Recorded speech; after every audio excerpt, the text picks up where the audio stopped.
السلام علیکم پیارے دوستو، ایسے ہی سچے واقعات سننے کے لیے ہمارے چینل اسلام میں نور کو ضرور سبسکرائب کر لیں۔ بسم اللہ الرحمن الرحیم۔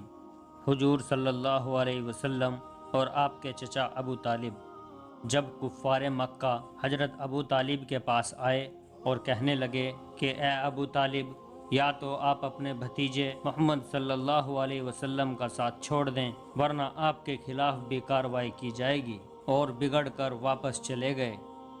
انہوں نے جاتے ہی تمام لوگوں کو جو ان کے انتظار میں بیٹھے ہوئے تھے کہہ دیا کہ محمد صلی اللہ علیہ وسلم صلح پر تیار نہیں ہیں۔ ہم نے انہیں غور کرنے کے لیے کل تک کی مہلت دے دی ہے۔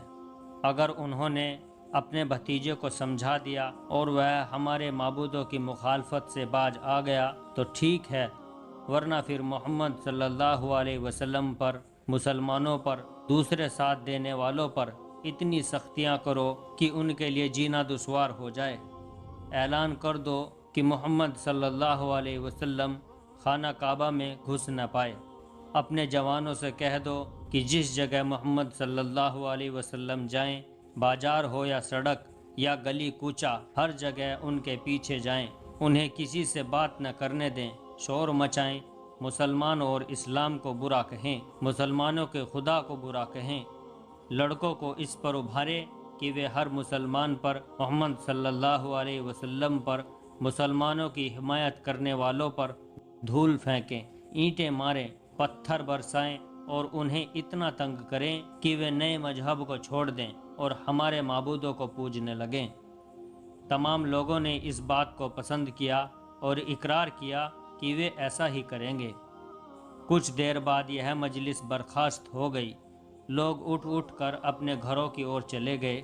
دوسرا دن آیا لیکن ابو طالب کا کوئی جواب نہ آیا۔ یہ بات سمجھ لی گئی کہ نہ محمد صلی اللہ علیہ وسلم تبلیغ سے باز آئیں گے، نہ ابو طالب ان کا ساتھ چھوڑیں گے۔ پھر کیا تھا، گنڈوں، بدماشوں اور آوارہ جوانوں کی کئی ٹولیاں بن گئی کہ وہ ہر شہر کے ایک ایک حصے میں مسلمانوں پر ظلم ڈھانے کا کام شروع کر دیں۔ حضرت جبیر رضی اللہ عنہ بازار گئے، گنڈے طاق میں ہی تھے، ان کے پیچھے لگ گئے، لڑکے بھی ساتھ ہو لیے، تالیاں بجانے، خاک اڑانے اور پتھر مارنے لگے۔ حضرت جبیر رضی اللہ عنہ جوان تھے، آپ کو غصہ آ گیا، آپ نے لڑکوں کو ڈانٹ ڈپٹ کیا۔ پھر کیا تھا، جو مواد پک رہا تھا وہ پھوٹ نکلا اور آوارہ بدماش لوگوں کا جمگھٹ آ گیا۔ سب نے حضرت جبیر رضی اللہ عنہ کو برا بھلا کہنا اور گالیاں دینی شروع کر دی۔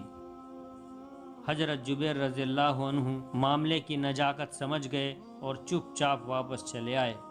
اس دن تو نہیں، ہاں دوسرے دن مسلمان خرید و فروخت کے لیے اپنے گھروں سے باہر نکلے تو بدماشوں نے ان کا پیچھا کرنا شروع کر دیا، انہیں گالیاں دیں، ان پر خاک پھینکی، ان کو پتھر مارا اور ان کے کپڑوں کو کھینچ کھینچ کر پھاڑ دیا۔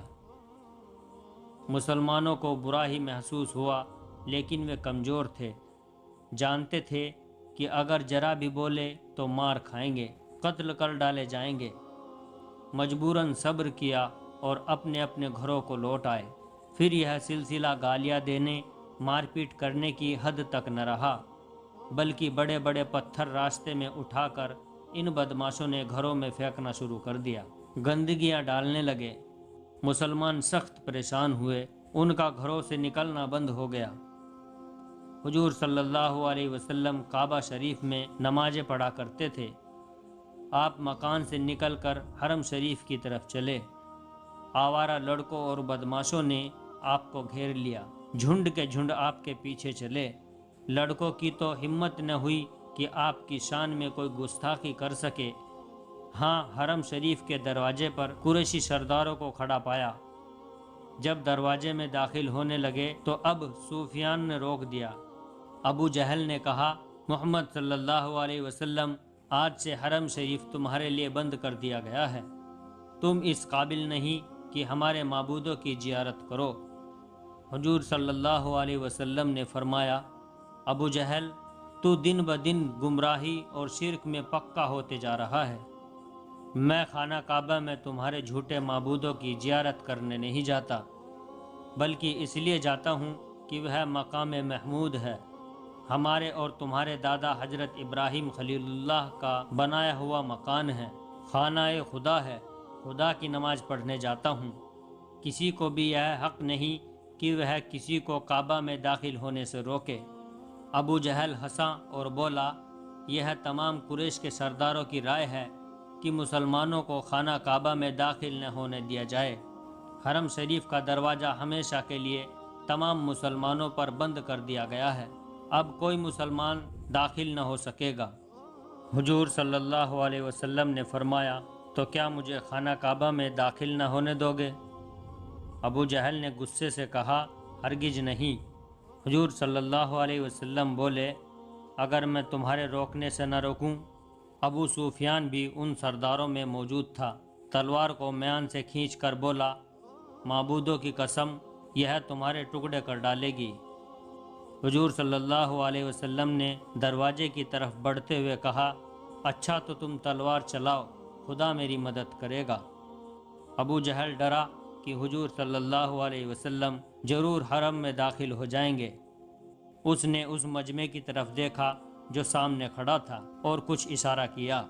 فوراً بدماش بڑھ کر آئے، انہوں نے حضور صلی اللہ علیہ وسلم کو برا بھلا کہنا اور پیچھے دھکیلنا شروع کر دیا۔ مجبوراً حضور صلی اللہ علیہ وسلم کو پیچھے لوٹنا پڑا۔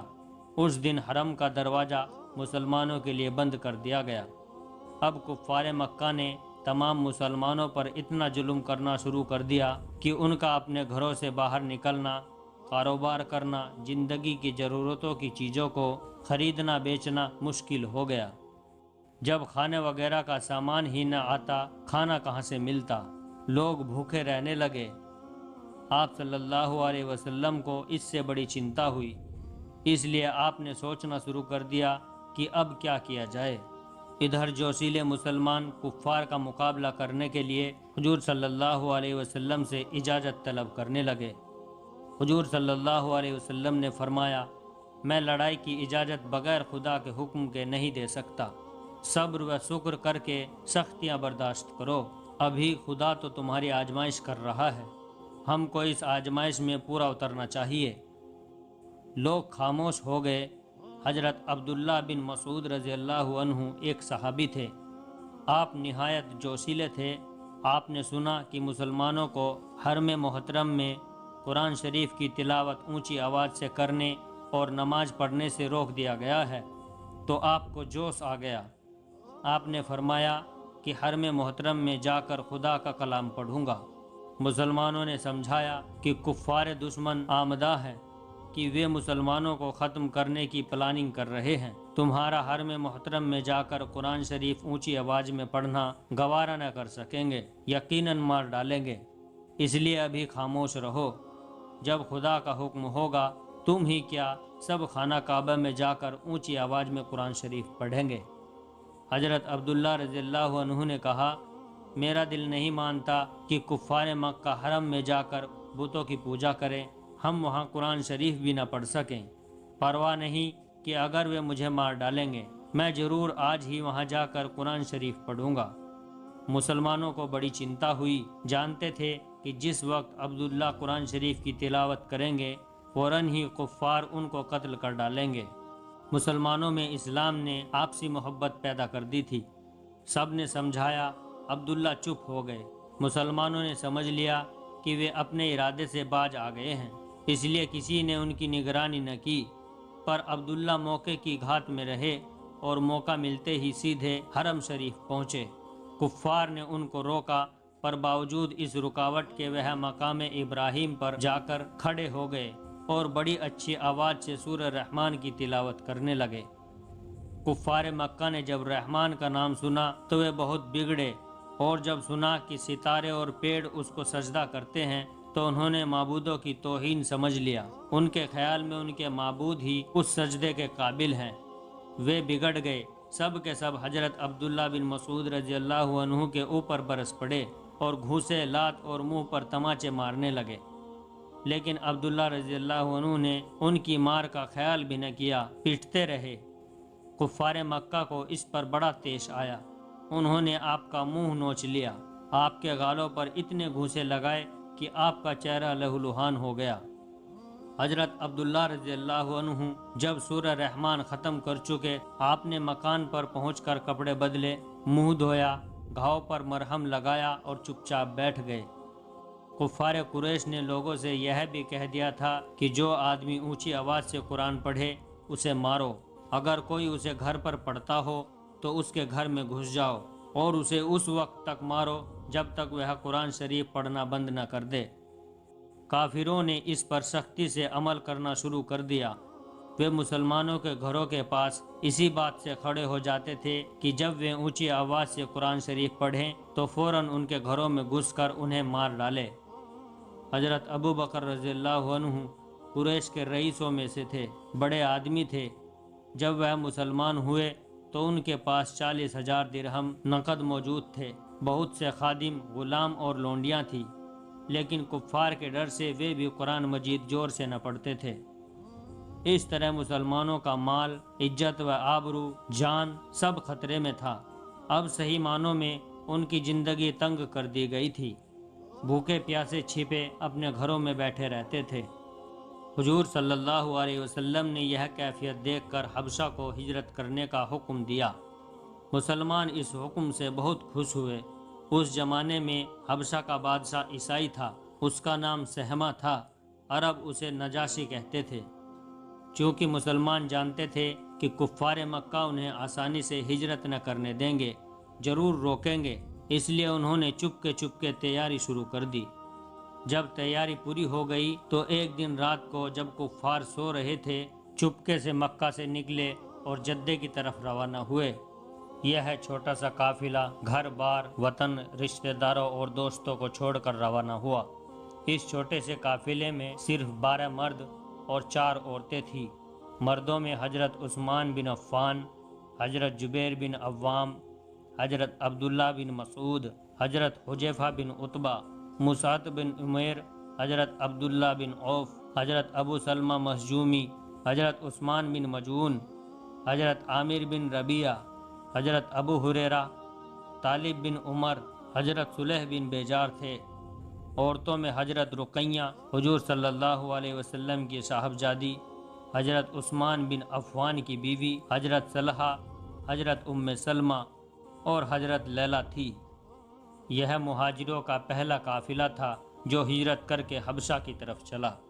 پیارے دوستو، ویڈیو اگر اچھی لگی ہو تو ویڈیو کو دل سے لائک اور ہمارے چینل کو ضرور سبسکرائب کر لیں، اور جاتے جاتے ہمیں اپنا ایک پیارا سا کمنٹ ضرور کر دیں۔ السلام علیکم ورحمۃ اللہ وبرکاتہ۔